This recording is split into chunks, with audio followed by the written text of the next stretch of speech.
I will give some thoughts, and it's not going to be a lecture. I hate that word lecture. People don't do lectures anymore.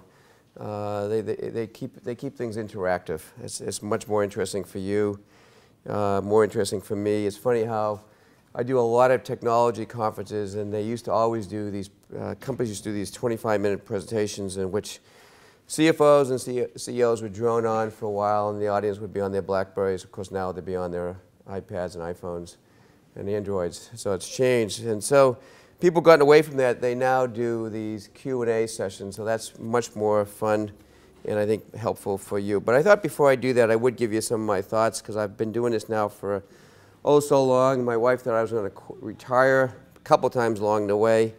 It was commented that I did join Fortinet a few years ago, took that company public. Just started with Yahoo, and frankly, Yahoo came as a lark. Marissa called me up someday and said, actually the way she said it is, I'd like some advice, and that was always a little concerning. Advice, I don't know, what advice does she want from me? So I was actually in, thank you very, very much. I happened to be in Hawaii, because I spend July, a couple weeks in July. I like the windsurf, I like the kite sail, so I happen to be in all my job changes have occurred when I've been in Hawaii, interesting enough, when I get time to think and get out and relax and play. And she calls, they would like to meet. I did meet, and it turns out she did not really want advice. She wanted to know if I might be interested in being CFO of Yahoo. There was already somebody there, but she wanted to make a change. And I'll come back to Yahoo. I think it's really a very interesting case study, and I could take an hour just talking about that, but I'd rather go with a few other things first. I would like to give you a sense of how I think about what makes, actually I'm going to go through this a little different order than I had. I was going to go through winning companies. Before I do that, I think I'm going to go through a little bit of how I think about my role, how I think about CEOs, and I'm sure you've heard it from a lot of folks, how I think about what really makes a difference in one's career, because I think that's really important as you think about where you go from whatever you've done. And a little bit of advice that I'll have, and then I may come back in Yahoo and just take you through some Q&A. But I thought I would really take you through CFO, because I'm a big proponent. Well, let me give you an anecdote. I have a daughter who's 25. She has a boyfriend, just went to Tuck Business School now, and he said, geez, I'm talking to one of his professors, and I'd like to think about working in corporate finance and so forth. And the professor said, geez, that's not a good role. Why don't you go into banking and consulting? And then and he said, geez, my daughter's father happens to be CFO of Yahoo, and he's done pretty well. And the professor said, well, blah, blah, blah, blah. And so CFO is a great role. Going into corporations and working your way up in finance, as opposed to a lot of folks going to banking, is a great role. You have an incredible impact on a company. You are the person that is effectively the consigliere to the CEO. You're the one that she or he will look at to sort of give the vibe of the organization. Interestingly enough, everything ultimately comes down to numbers. So no matter what you want to do relative to strategy, planning, products, whatever, ultimately, it comes down to numbers. When companies report numbers, whether it's Facebook or Twitter or Yahoo, ultimately the investors are looking at numbers. Now, they may digest the numbers in various different ways, but numbers are important. And there's two folks talking on those calls, the CEO and the CFO. In many companies, Google in particular, the CFO now really runs that part of the presentation. So finance is a critical element. It is a critical element in the technology area that we live in out here. It makes a difference. I can't tell you how many times I get calls from folks I know looking for CFOs of companies that are in the growth stage, want to go public, and they want to upgrade the CFO. I'm on a number of boards, probably too many. I get calls for a number of, keep on getting calls for boards. I happen to be on NXP Semi's board. I happen to be on Infinera's board, Gigamon's board that we just went public a couple, 3 months ago. So, and that's all because corporate finance is a valued resource. It's all because corporate finance is a very valued resource. And I would tell folks that you know, and if I had it, and I was on the board of Menlo School where our kids went to middle school and high school. I was on the board of Cornell University for 6 years. No, actually 8 years. Just became an emeritus trustee there. And the thing I always would push for is everyone to take accounting courses.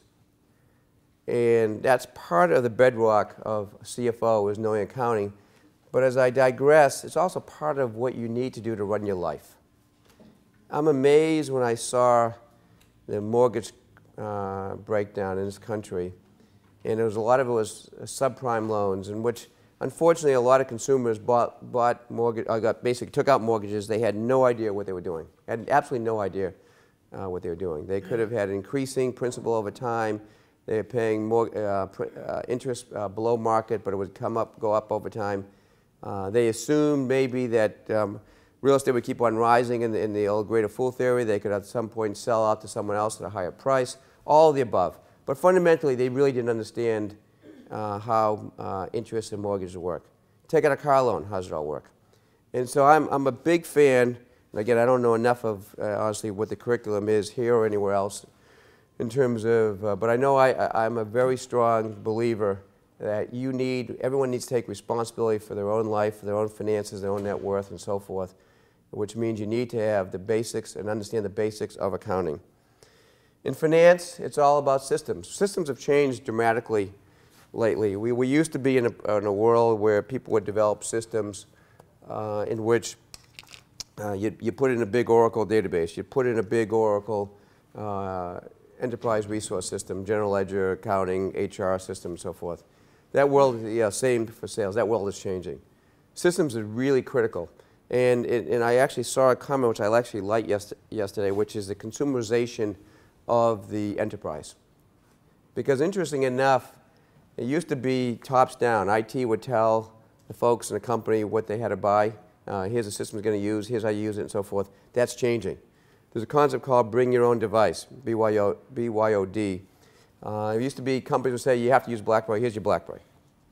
Well, when Apple came out with the iPhone, they couldn't stop the wave of folks saying, hey, I don't want to use my BlackBerry anymore, I want to use an iPhone. And that's permeating the enterprise today. And so understanding systems and how they work, very, very important. And we're in what they call a SaaS, software as a service model, where it's instantaneous. So the users are able to put the systems in place themselves, basically by pulling the system along. And so all the things you need to do to run your company can effectively be run on this little guy right here in terms of access. That's the world we live in right now. But systems are really important for how you run a company. Liquidity. It's interesting. We have haves and have-nots today. The companies that are doing well in the valley, that are hot, the Twitters of the world, the Pinterests of the world, the Airbnbs of the world, Dropboxes of the world. There's probably about a dozen companies whose valuations today, private valuations today, are above $1 billion. $1, $2, $3, $4 billion and over. And so there's plenty of money for great ideas, great concepts. Pinterest has basically no revenue, it's valued about $3 billion. So folks are willing to believe in very different. I went through the late 90s. I was a company called At Home Network in the late 90s, took that company public as well. We basically brought out the broadband. Basically we superseded AOL because it's hard to believe AOL still sells subscription services, by the way.